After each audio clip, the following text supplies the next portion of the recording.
نبی مکرم صلی اللہ علیہ وسلم کی حدیث ہے، عبداللہ بن عباس رضی اللہ تعالیٰ عنہما اس کے راوی ہیں، کہتے ہیں کہ فرض رسول اللہ صلی اللہ علیہ وسلم زکوٰۃ الفطر، رسول اللہ صلی اللہ علیہ وسلم نے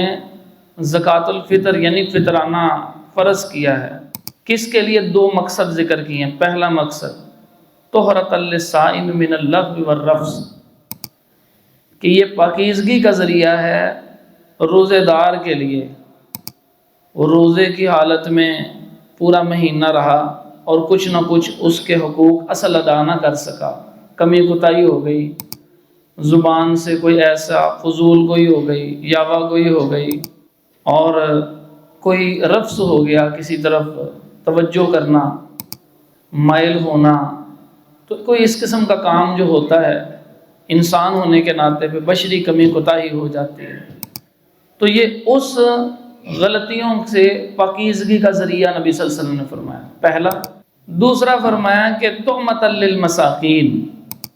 یہ مسکینوں کا طعمہ ہے، طعمہ کھانے کو بھی کہتے ہیں اور ساز و سامان اور ضروریات کو بھی، تو یہ مسکینوں کا کھانا سمجھ لیں۔